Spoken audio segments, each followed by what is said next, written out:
Hi ಮರ್ರೆ, ನಮಸ್ಕಾರ. ಹೆಂಗಿದ್ರಿ ಎಲ್ಲ? ನಾನೀಗ ಬಂದದ್ದು ಎಲ್ಲಿ ಗೊತ್ತಾ? ಎಲ್ಲಿಗಂದ್ರೆ ನಮ್ಮ ಭಾವನ ತಂಗಿ ಮದಿಗೆ. ನಾವು ಮನೆಯಿಂದ ಮಧ್ಯಾಹ್ನನೇ ಹೊರಟಿತ್ತಾಯ್ತು. ಸೊ ಫಸ್ಟಿಗೆ ಗೌರಿ ಪೂಜೆ ಮುಗಿಸ್ಕೊಂಡು ಸಂಜೆ ಸ್ನ್ಯಾಕಿಗೆ ಶಾವಿಗೆ ಬತ್ತು ತಿನ್ಕೊಂಡು ಆಮೇಲೆ ಈವ್ನಿಂಗ್ ರಿಸೆಪ್ಷನಿಗೆ ರೆಡಿ ಆಯಿತು. ಸೊ ನನ್ನ ಲುಕ್ ಇವತ್ತು ಈ ಥರ ಇದ್ದಿತ್ತು. ಆ್ಯಂಡ್ ರಿಸೆಪ್ಷನ್ ಸ್ಟಾರ್ಟ್ ಆದ್ದೆ ನಮ್ಮ ಎಂಟ್ರಿ ಡ್ಯಾನ್ಸಿಂದ. ಎಲ್ಲ ದಿಕ್ಕಪ್ಪಲಾಯಿ ಹೆಂಗೆಂಗೋ ಇತ್ಕೊಂಡು ರೆಕಾರ್ಡ್ ಮಾಡ್ಕೊಂಡು ವೀಡಿಯೋ ಕಂಡ್ಕೊಂಡು ಅಂತೂ ಇಂತೂ ಕಡಿಗೂ ನಾವು ಡ್ಯಾನ್ಸ್ ಪ್ರದರ್ಶನ ಕೊಡ್ತು.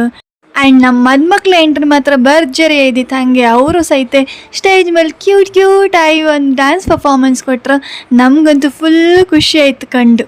ಆ್ಯಂಡ್ ನಮ್ಮ ಮದುಮಕ್ಳು ಮಾತ್ರ ಚೆಂದ ಕಾಣಿಸ್ತಿದ್ದೀರಲ್ಲ, ಹಾಗೆ ಒಂದರಷ್ಟು ತೆಗ್ದು ಬಿಡಿ ಅಕ್ಕ ನೀವೇನೆ. ಈಗ ನಮ್ಮ ಫೇವ್ರೆಟ್ ಪಾರ್ಟಿ ಬಪ್ಪ. ಊಟ ಮಾತ್ರ ಸಖತ್ತಾಗಿ ಇದ್ದಿತ್ತು. ನಾನಂತೂ ಹೊಟ್ಟೆ ತುಂಬ ತಿಂದೆ.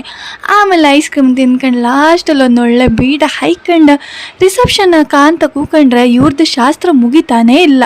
ರಾತ್ರಿ 12 ಗಂಟೆ ಬಳಿ ಶಾಸ್ತ್ರ ಇಟ್ಕೊಂಡಿರಿ. ಕಣ್ಣೆಲ್ಲ ನೋವು ಸುರಾಯ್ತು. ನಾನು ಕಡೆ ಹೊಯ್ ಮನೆ ಕಂಡೆ. ಇವತ್ತಿಗಿಷ್ಟು ಸಾಕು. ಮತ್ತೆ ನಾಳೆ ಒಳ್ಳೆ ವಿಡಿಯೋದಲ್ಲಿ ಸಿಗ್ತೆ. ಅಲ್ಲಿ ತನಕ ಟಾಟಾ, ಬಾಯ್ ಬಾಯ್.